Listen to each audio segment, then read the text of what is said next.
ଜୟ Jagannath. Good morning. ସମସ୍ତଙ୍କ ଶୁଭକାମନା। ମନେ କରୁଛି ଆପଣ ସମସ୍ତେ ହିଁ ଭଲରେ ଥିବେ। ଜାଣିଛନ୍ତି ସାଙ୍ଗମାନେ, ଗୋଟେ କଥା କହିବି, ଶୀତ ବି କରୁଛି।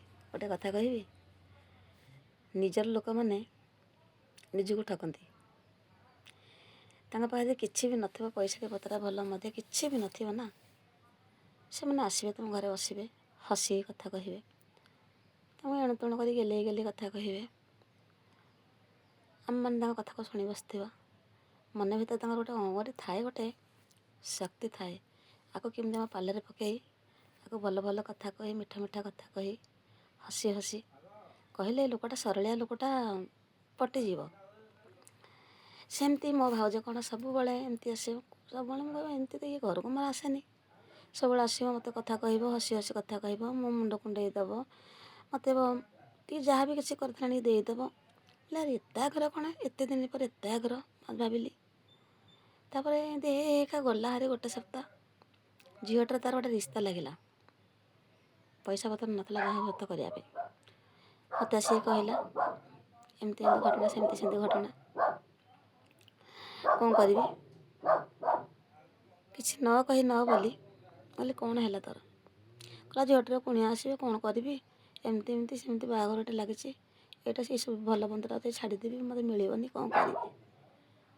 କହିଲି ହଉ ଠିକ୍ ଅଛି, ଦେଖିବା, ଆସନ୍ତୁ କୁଣିଆ ପାଣି, ଚା ପାଣି ଟିକେ ଦେବା, ଥଣ୍ଡା ଫଣ୍ଡା ଟିକେ, ଜଳଖିଆ ପତ୍ର ଟିକେ ଆଣିବା। ଆଉ ଗୋଟେ ହସର କଥା, ଦୁଃଖର କଥା। ମୁଁ ଏଠୁ ଭାଇ ଦିନ ଦେଖିଦେଲା କୁଣିଆ ଆସିଛନ୍ତି, ତାହେଲେ ସେ ପଳେଇଲା ଛକକୁ ବସିଲା। ମୁଁ କ'ଣ କରିବି, ସବୁ ଜାଗା ତ ମୋ ଘରେ ପୁରେଇ ସାରିଲାଣି ସେ ସ୍ତ୍ରୀ ଲୋକ, ମାନେ ମୋ ଭାଉଜ ଯିଏ, ସେ ଏମିତିଆ ସ୍ତ୍ରୀ ଲୋକ ଭାବି ପାରିବନି। ଘରେ ଆଣି ଉରିଗଜା କୁଣିଆ ଆମର ବସେଇଲା। କ'ଣ କରିବି, ଛଟପଟ ଯାଇକିରି 2 ଲିଟର ଥଣ୍ଡା ଆଣିଲି, ଆଉ 200 ଟଙ୍କାର ଜଳଖିଆ ଆଣିଲି, ଚା କରିବା ପାଇଁ 2 ପ୍ୟାକେଟ କ୍ଷୀର ଆଣିଲି, କରିକି ତାଙ୍କୁ ହେଠୁ ଚର୍ଚ୍ଚା ପର୍ଚ୍ଚା କରିକି ଛାଡ଼ିଲି। ସେଠୁ ଗଲା ପରେ ତାଙ୍କର ହେଠୁ ଗୋଟେ ଦିନ କଥା ହେବାକୁ ଆସିଲେ, ତାଙ୍କ ଘରକୁ ଯିବା କଥା। ସିଏ ମାଇକିନା କ'ଣ କଲା, ମାନେ ମୋ ଭାଉଜ ମରତି ମୋ ଘରେ ଆଣିକି ବସେଇଲା। ଆମ ଘରେ କଥା ବସା ହେଲା, ଯାହା ଦୁଃଖ ସୁଖରେ ରନ୍ଧା ବଢ଼ା ସବୁ ହେଲା। ସେଇ ଯେଉଁ 3-4 ଜଣ ତାଙ୍କର ଆସିଥିଲେ, ନିଜର ଲୋକ, ମର୍ଯ୍ୟାଦା ପତ୍ର ଯେମିତି କରିବା କଥା ସେ କରିଥାନ୍ତେ। କହିଲେ ମର୍ଯ୍ୟାଦା ପତ୍ର କରିବା କିଛି ନାହିଁ। ମୋ ପର କ'ଣ କଲା, ମୋ ବୋଉର ଯେଉଁ ଲୁଗାପଟା, ମୋ ପୁଅର ଯେଉଁ ଥିଲା ଲୁଙ୍ଗି ଟାୱଲ ଯାହା, ତା ଘରେ ଆଲମାରାଟି ଖୋଲିକି ଆଣି ତା ମର୍ଯ୍ୟାଦା ପତ୍ର କରିକି ଦେଲା। କହିଲେ ଯେ ମୁଁ ରିଟର୍ଣ୍ଣ ଆକୁ କରିଦେବି। ରିଟର୍ଣ୍ଣ ଦୂର କଥା ଛାଡ଼, ମୁଁ ଗଲେ ବାହାଘର ପଇସା ପତ୍ର ଠିକ୍ ଠାକ୍ କରି କରଜ ମାର୍ଜନ କରି କରେଇଦେଲି। ବାହାଘରଟି ହେଲା, ସବୁ ହେଲା, ଜିନିଷପତ୍ର ଦେଲି। ସେଠି ବାବୁ ମାନେ ମୁଁ 2 ପଟୁ ହେଇଥିଲି, ଏପଟୁ ସେପଟୁ 2 ପଟୁ ହେଇଥିଲି ଭଦ୍ରଲୋକ। ମୋତେ ଭାଇ କହିଲେ ଯାଉ ତୁ ତାଙ୍କୁ ସବୁ ଧରିକି ନିର୍ବନ୍ଧ ବରଧରା ଦିନ ଆମେ ଯିବୁ, ରହିଥିବୁ ସେଠି, ବାହାଘର ଦିନ ତାଙ୍କ ସାଙ୍ଗରେ ଧରିକି ବାହାଘର ପ୍ରସେସନ ଦିନ ବେଳା ଯାଇଥିଲେ ଆଣିକି ଆସିବୁ। ମୁଁ ସେଇ ହିସାବ କରିକି ଏମିତି ରହିଲି। ବାହାଘର ପ୍ରସେସନ ନେଇକି ଗଲି। ଯେତେବେଳେ ଗଲି ତାଙ୍କ ଦୁଆରେ ଯାଇକି ଯେତେବେଳେ ପହଞ୍ଚିଲି,